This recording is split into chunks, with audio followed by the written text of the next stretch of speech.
I was a member of the community, not like an artist trying to exploit this community and take it to the art world that's going to make fun of it. Hello, and welcome to Art Restart, where we learn from artists who, wherever they work, whatever they make, are shaking up the status quo in their fields and in their communities. I'm Piercarlo Talenti, the producer and editor of this podcast, which is brought to you by the Thomas S. Keenan Institute for the Arts at the University of North Carolina School of the Arts. In this episode, we'll be speaking with feminist media artist Angela Washko.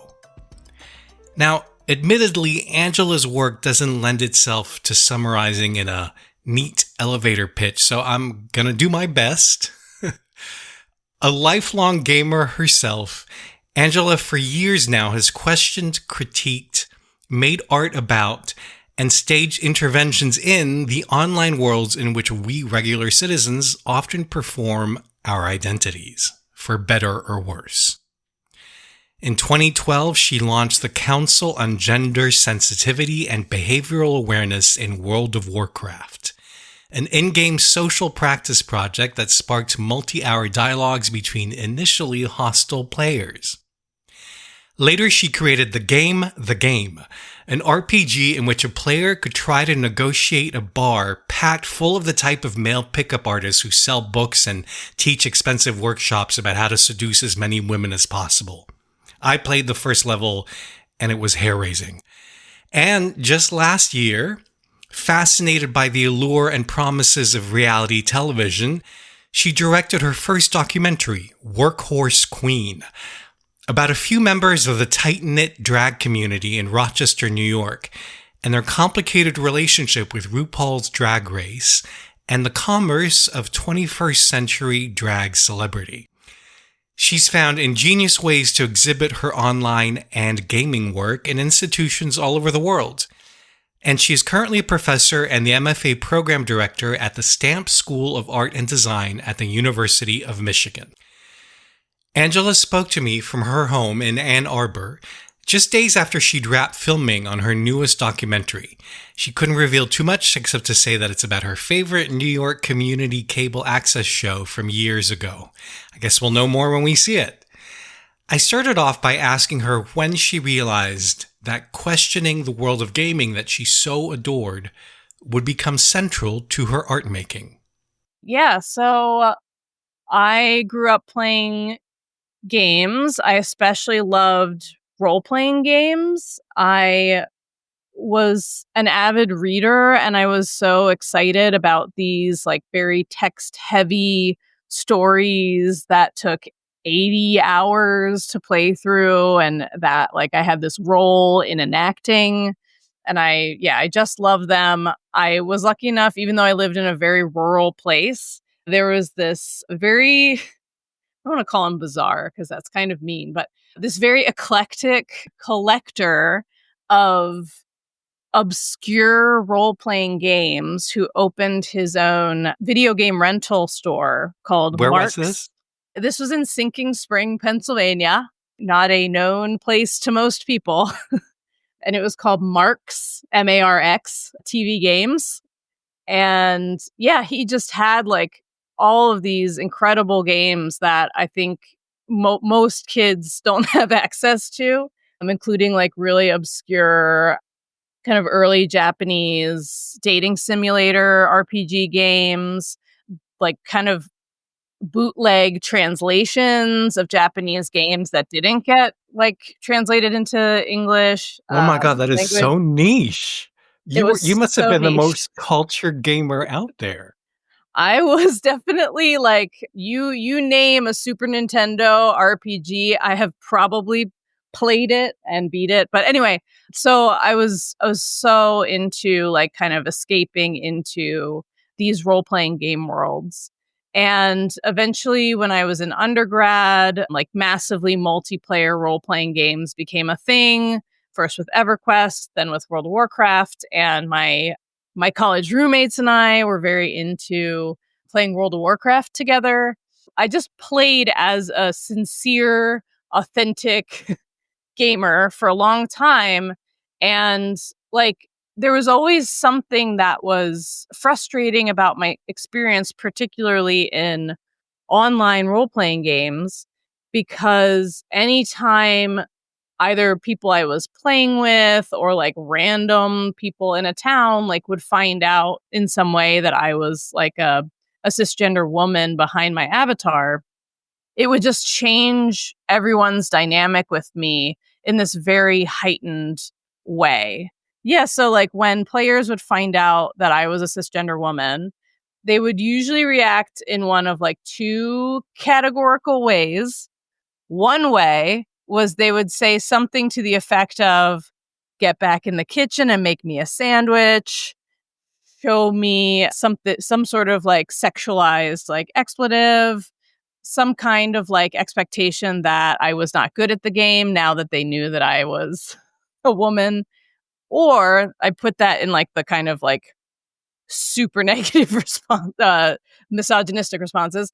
And then on the other side, I would then, if players realized I was a woman behind my avatar, many cisgender male players would send me private messages in the game in the form of a whisper. They would ask for me to go on Skype with them or some other video chat. They would offer me gold in exchange for like having certain types of, let's just say, sexual conversations with them.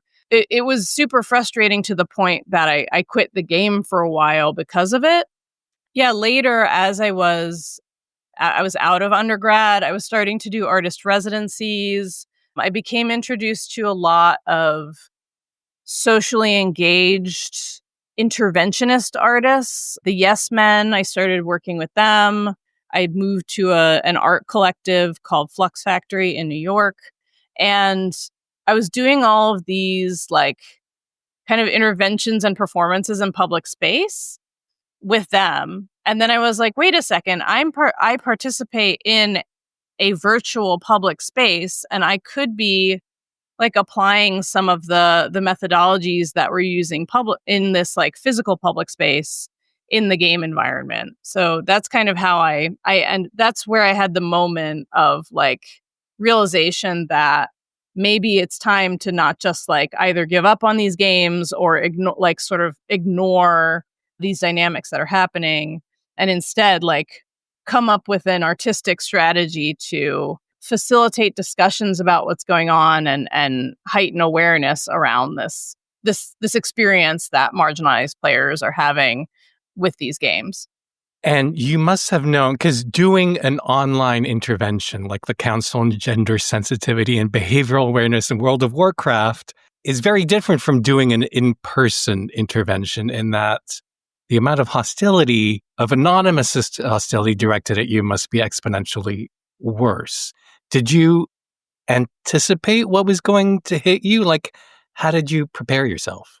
I had been on the internet getting insulted and told to like get back in the kitchen and make other players sandwiches long enough that, yeah, that I had like, awareness around that. And also like at the time I was kind of like, I was coming up in a net art community that there were a lot of other artists that I was working with who were looking at, the politics of digital culture and why these like niche communities and anti-feminist hate communities were sort of forming in relationship to like the social media web. So it's definitely something that was on my radar. And I think in the beginning of the Council on Gender Sensitivity and Behavioral Awareness in World of Warcraft, I was interested in thinking about it as this like protest and getting other players to kind of like rise up against the the like misogynistic, racist, and homophobic communal language within the space and some of the tendencies of the community to exclude. But I think over time, like I realized that I was more interested in having a conversation about it, and that's maybe like was where I found what my own like artistic voice is as a facilitator, a social practice adjacent person, and like an improvisational performer. Like my approach eventually became to create spaces for conversation and to allow for the disruption if that's like what the community inside World of Warcraft wants to do. Like if I'm having a conversation with like 15 players in a town square in World of Warcraft, if a troll, a literal a literal troll shows up, takes off all of his clothes and starts like throwing like fireballs and fireworks all over to try to disrupt the conversation, I don't see it as a disruption. I see it as it's part of the space. Like they are entitled to like participate in that way if that's like the way that feels right to them.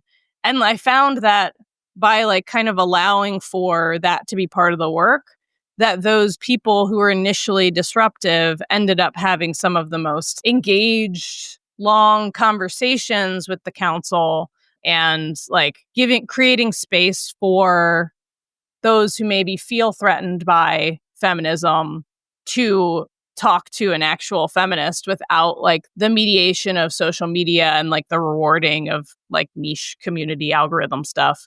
We would have sometimes 8-hour long conversations. Wow. So using that example that you just said of a troll casting off his clothes and trying to destroy everything, how would the council intervene? How would it happen in real time? In the beginning of the council, when I first started that project, I would kind of go to a town square and I would start asking players to talk to me about like their like definitions of feminism and stuff like that. But I realized early on that that did not produce the most like interesting conversations. And I started instead to just kind of like play the game as I would. And if something came up that was like relevant to the council on gender sensitivity and behavioral awareness, I would kind of like engage and ask the people involved in that conversation if they wanted to have a recorded dialogue and invite other people to it. For example, there was one where a player was shouting in the town of Orgrimmar. They were shouting that players should not be allowed to start LGBTQIA plus inclusive guilds because that's a, quotes, furthering of the gay agenda and its propaganda and all this sort of stuff. So I saw that as a topic that is certainly relevant to the council. And so I had a conversation with that player and other players about in a public square with like a campfire and lots of characters running around. Yeah, we had a conversation about, you know, why many players might want to have like a safe space to play with other queer players, why this player felt like so threatened by the possibility of that. And yeah, that's just like one example. And then there was also a guild that kind of formed around the council, and we would start to like schedule meetings of the council where it would be known among the guild members that like every Tuesday we're going to show up at this place and like just have a conversation with whoever shows up. Did you and the council kind of develop protocols for engaging with, I don't know, with trolls? It was so early on in, I think, my own experience with like social practice and like a kind of ethics of, engaging with real people. I think in my own approach, I was committed to ultimately, as the project went on for like 4 years, over time, I was committed to not shutting down people's viewpoints, even if they were ones that I really disagreed with, but instead like asking questions. And I was always stating where my position was because I also didn't want it to seem like I'm undercover, like extracting things from them and then making them go viral in other places and doing like gotcha journalism. But instead, like, that's why it was also important that eventually I was facilitating this as like the maximum level character with very high level gear. So it was like clear that I had spent a lot of time You were in the legit. space. Yeah, I was a member of the community, not like an artist trying to exploit this community and take it to the art world that's going to make fun of it. I always disclosed what I was doing. That was really important to me. I had like a copy and paste statement that I would put into the space every few minutes to make sure that like everybody coming into the conversation saw it, which was basically just like, hi, I'm facilitating a conversation as the Council on Gender Sensitivity and Behavioral Awareness. If you come into this space, like we would love to talk with you, but just know that like this conversation is being like recorded and may be presented elsewhere. So it was like kind of the equivalent of like a like a filming notice. Right, right. But very ethical and definitely creating a safe space for anyone involved. Yeah, I think over time, like that became more and more important to me. And like it became less about like, let me show the world outside of World of Warcraft how messed up and misogynistic, homophobic, and racist it is, and rather like an effort to like engage directly with the community in that space and yeah, create a dialogue between different people with different identities, experiences, and backgrounds who share that space. Now, since you started doing your interventions in the gaming and tech world, do you think the needle has moved at all towards inclusiveness? You know, it's like all over the place right now. I would say that like since the time that I started making art about games and like Anna Anthropy's book, The Rise of the Video Games Users, has come out, like there have been substantial changes in the industry that I think have been positive in getting more voices involved and like more voices supported with full-time creative jobs in the games industry.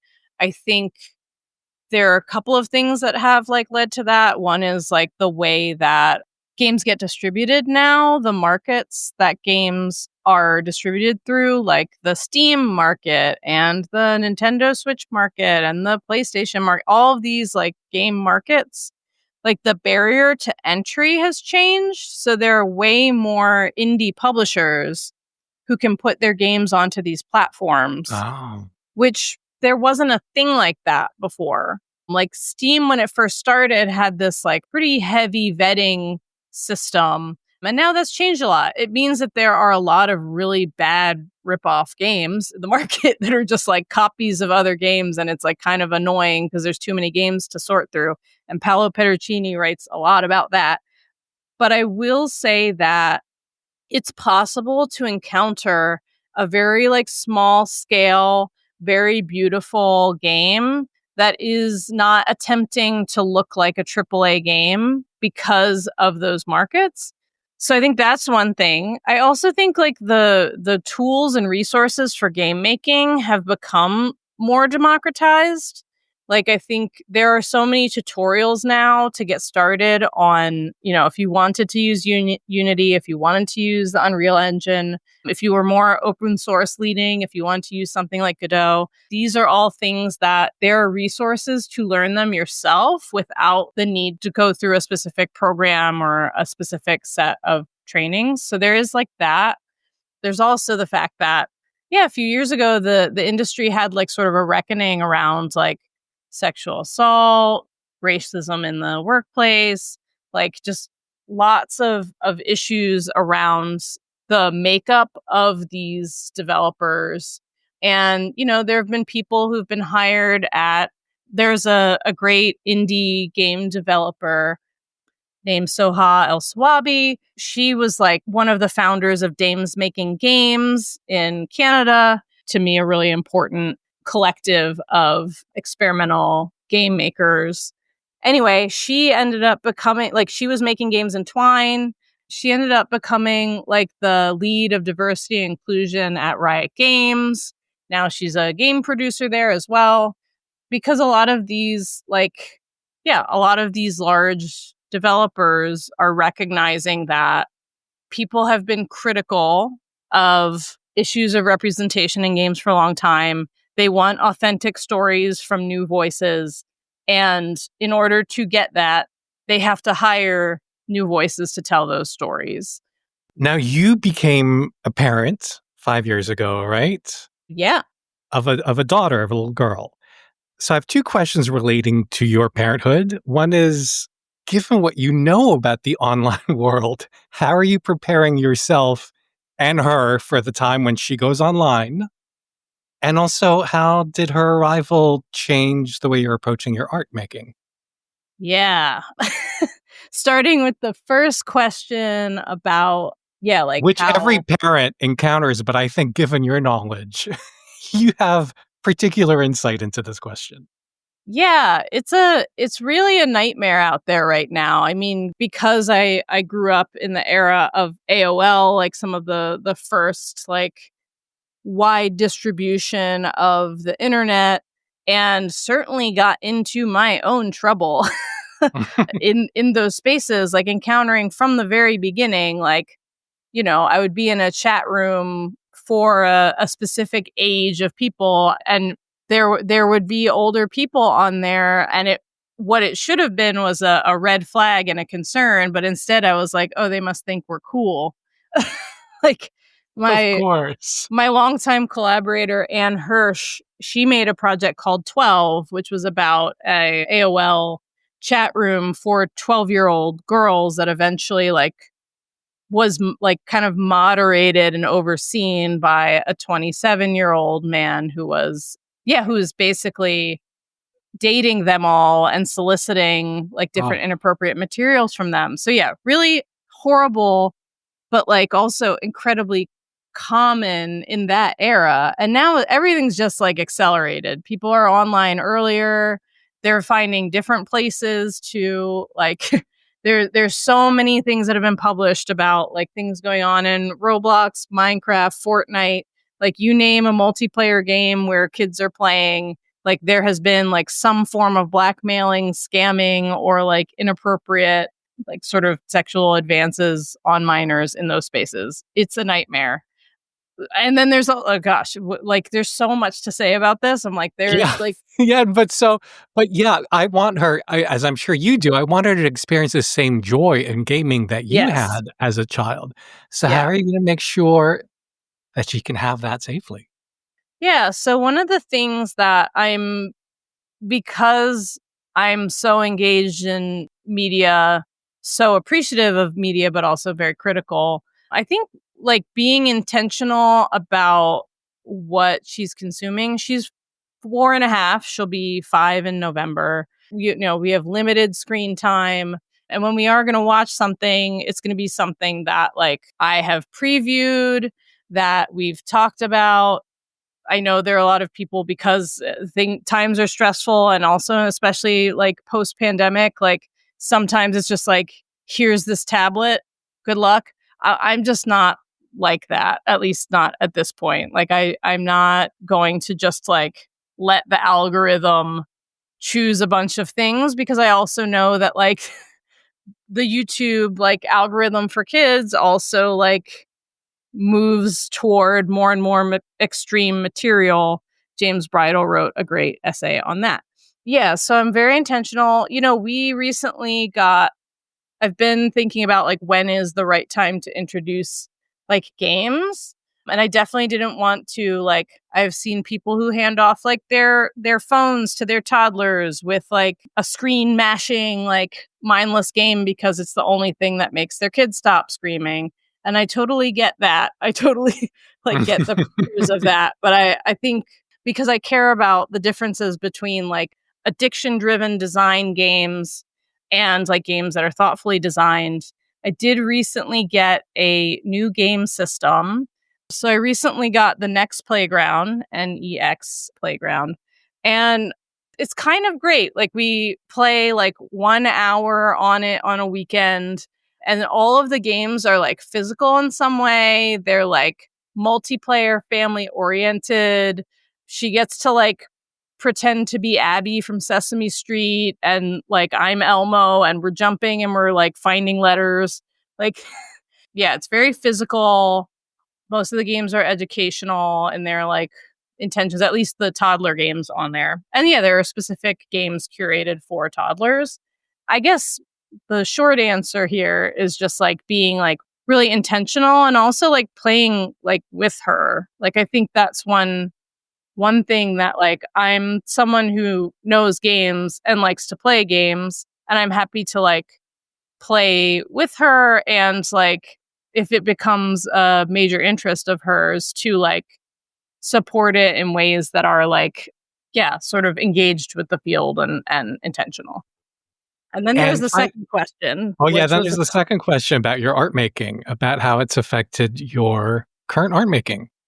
Yeah, so the day I realized I was pregnant was the same day that like basically lockdown started during the pandemic, Oh. when I found out I wouldn't be going back onto campus. At first it seemed like just for a semester, then it was much longer than that. But yeah, I was like, oh wow, okay. Like I'm going to have a baby, which was something I wanted to do, but I was also like, but now maybe like the world is ending. I'm not sure.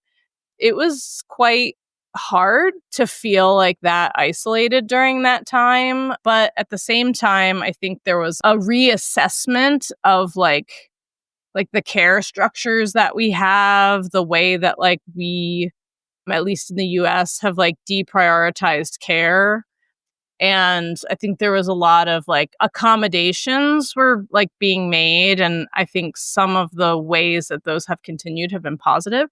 But I had like no access to daycare for a long time. There was a real shortage of people working in that field. There was an interest in not expanding or letting in more kids because of the pandemic.